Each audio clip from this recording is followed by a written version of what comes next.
ഖത്തറിൽ വ്യോമഗതാഗതം സാധാരണ നിലയിലേക്ക് കടന്നിരിക്കുന്നത്. വിദേശ വിമാന കമ്പനികൾക്കും സർവീസ് നടത്താനുള്ള അനുമതിയുണ്ട്.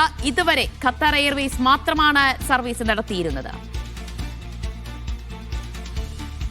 അബ്ബാസ് മുഹമ്മദ് വിവരങ്ങൾ നൽകും. അബ്ബാസ്, ഇപ്പോൾ വലിയ രീതിയിലുള്ള ആക്രമണങ്ങളും പ്രത്യാക്രമണങ്ങളൊന്നും ഒന്നും നടക്കാത്ത ഒരു സാഹചര്യത്തിലാണോ ഖത്തർ വ്യോമപാത തുറന്നു നൽകിയിട്ടുള്ളത്?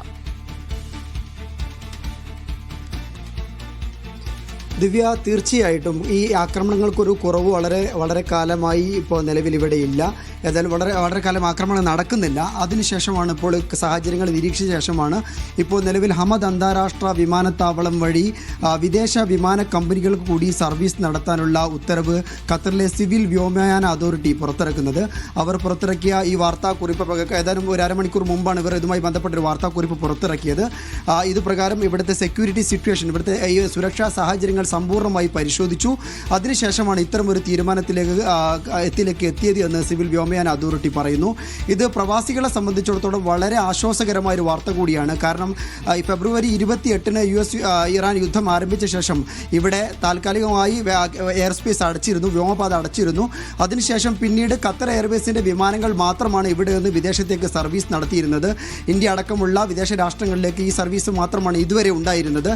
നിലവിൽ കേരളത്തിലേക്ക് തിരുവനന്തപുരത്തേക്കും അതുപോലെ തന്നെ തിരുവനന്തപുരത്തേക്കും അതുപോലെ തന്നെ കൊച്ചിയിലേക്കും ഒക്കെ സർവീസ് ഉണ്ട്. അതുപോലെ തന്നെ മുംബൈയിലേക്കും ഡൽഹിയിലേക്കും സർവീസ് ഉണ്ട്.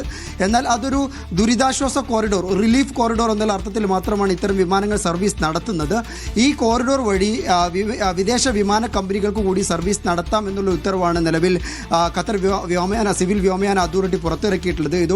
ഇതോടുകൂടെ എയർ ഇന്ത്യ അടക്കമുള്ള വിദേശ വിമാന കമ്പനികൾക്ക് ഇവിടെ നിന്ന് സർവീസ് നടത്താനുള്ള വഴിയൊരുങ്ങുന്നത് കൂടിയാണ് ഈ ഉത്തരവെന്ന് പറയുന്നത്. ഇത് പ്രവാസികളെ സംബന്ധിച്ചിടത്തോളം നിലവിൽ ഇപ്പോൾ നാട്ടിലേക്കൊക്കെ വരുന്ന പ്രവാസികൾക്ക് വളരെ വലിയ തുക കൊടുത്താണ് ഇവിടെ നിന്ന് നാട്ടിലേക്ക് ടിക്കറ്റ് ബുക്ക് ചെയ്യുന്നത്. ഇതിലൊക്കെ വളരെ വലിയ കുറവുണ്ടാകും. ഏതായാലും പ്രവാസികളെ സംബന്ധിച്ചിടത്തോളം മാറിയോ? തീർച്ചയായിട്ടും അങ്ങനെ തന്നെ വേണം നമ്മൾ മനസ്സിലാക്കാൻ. സിവിൽ വ്യോമയാന അതോറിറ്റി ഇവിടുത്തെ ഖത്തറിലെ എയർ സ്പേസ് വ്യോമപാത തുറന്നു എന്ന് ഈ ഒരു ഉത്തരവിൽ പറയുന്നില്ല. എന്നാൽ ഗ്രാജുവൽ റിസംഷൻ എന്നുള്ളതാണ് ഇതിൽ പറയുന്നത്. ക്രമാനുഗതമായി പടിപടിയായിട്ട് അതിലേക്ക് എത്തുന്നു എന്നുള്ളത് നമ്മളത് മനസ്സിലാക്കേണ്ടത്.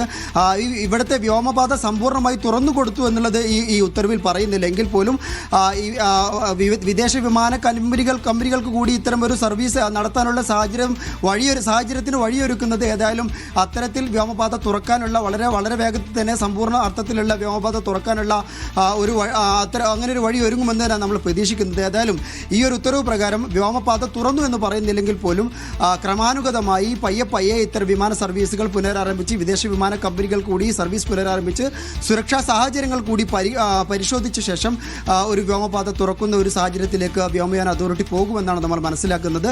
ഏതായാലും നേരത്തെ പറഞ്ഞതുപോലെ തന്നെ പ്രവാസികളെ സംബന്ധിച്ച് വളരെ ആശ്വാസകരമാണ്. പ്രത്യേകിച്ചും ഇവിടുന്ന് ഒരുപാട് പ്രവാസികൾ ഇപ്പോൾ ഇവിടെ ചൂട് ആരംഭിക്കുകയാണ്. ഇവിടുന്ന് നാട്ടിലേക്കൊക്കെ നിരവധി പ്രവാസികൾ വരുന്ന സമയം കൂടിയാണ്. അവരെ സംബന്ധിച്ചിടത്തോളം വിമാന ടിക്കറ്റുകളിലൊക്കെ വളരെ വലിയ കുറവ് വരും. വിദേശ വിമാന കമ്പനികൾ കൂടി എയർ ഇന്ത്യ അടക്കമുള്ള വിദേശ കമ്പനികൾ കൂടി സർവീസ് നടത്തുന്നത്. ആ ഒരു അർത്ഥത്തിലാണ് ഈ തീരുമാനത്തെ നോക്കിക്കാണേണ്ടത്. ദിവ്യ.